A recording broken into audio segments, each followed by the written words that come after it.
Hello everyone, and welcome to the Midnight Archives. I'm Corbin. Today's story comes from a listener in Japan. I'll be telling it in the first person. A few years ago, I was living in Tokyo, drowning in the endless work hours they call karoshi. When my grandfather passed away in his rural hometown, it was both a tragedy and an unexpected escape. I was sent to handle the practical matters. His old house needed to be cleared out and prepared for sale.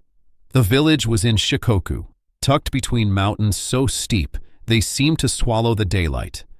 My grandfather's house wasn't just old, it felt like a fossil. A traditional wooden kuminka with dark, weathered beams, paper shoji screens that whispered with every draft, and a deep, dark Engawa veranda that wrapped around the silent garden. The locals were polite but distant. When I went to the only general store, the elderly shopkeeper hesitated after learning my name. "Ah, the old Saito house," he said, almost to himself. As I left, I heard him murmur something that sounded like Ban-gyouji. I didn't think much of it. Just another rural superstition. The first 2 nights were quiet, just the creaking of old wood and the oppressive silence of the mountains. I slept in my grandfather's study on a futon. On the 3rd night, the sounds began.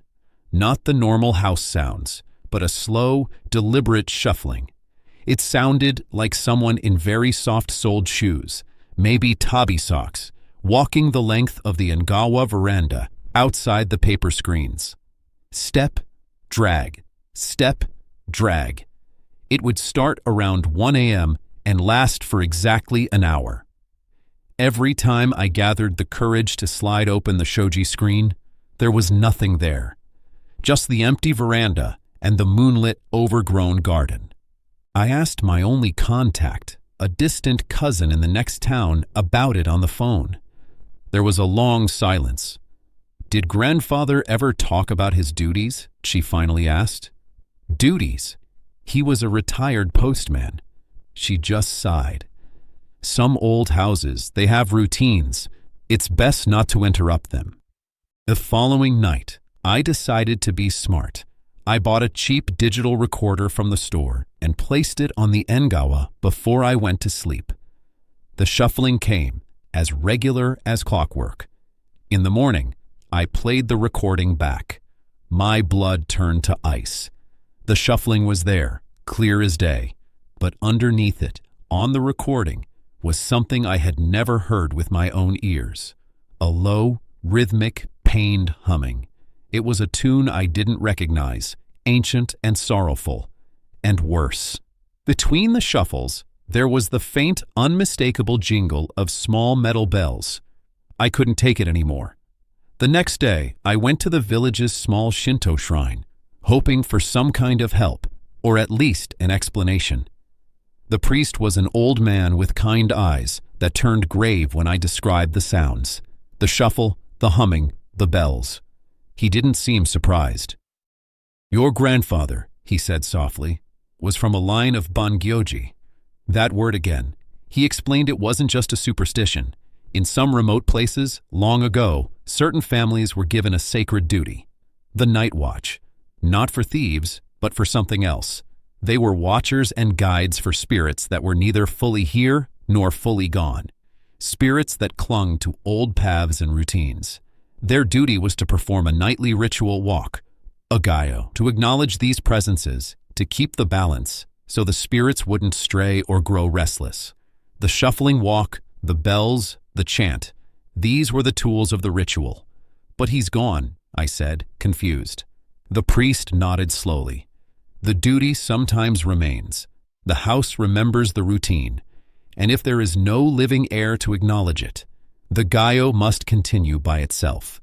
The boundary between the ritual and the ritualist can blur in such old, quiet places. He gave me a small ofuda purification paper and told me to place it on the family butsudan. More importantly, he told me that before I sealed the house for good, I needed to formally close the gyo. At midnight, I was to walk the exact path of the sounds, from one end of the Engawa to the other, and place a pinch of salt and a single uncooked grain of rice at both endpoints. Salt to purify, rice as a final offering. It was a way to signal that the watch had ended. That night was the longest of my life. At midnight, under a cold moon, I stepped onto the Engawa. The air was thick and still. I walked slowly, feeling like an imposter in my own family's legacy. I sprinkled the salt and rice at the far corner, near a gnarled old pine. As I turned to walk back, I felt it, an immense, focused attention. It wasn't coming from the garden, but from the house itself, from the dark windows that now felt like watching eyes. I completed the walk, placed the offering at the other end, and hurried inside, my heart pounding. The silence that followed was absolute. The oppressive weight was gone, but it was replaced by a new, profound emptiness.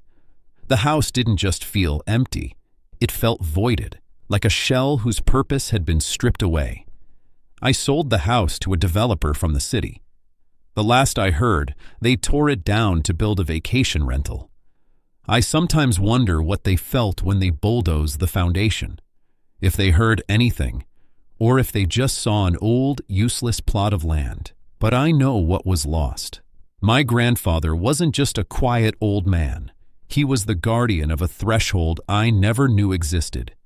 And in my city-bred ignorance, I didn't just close a chapter.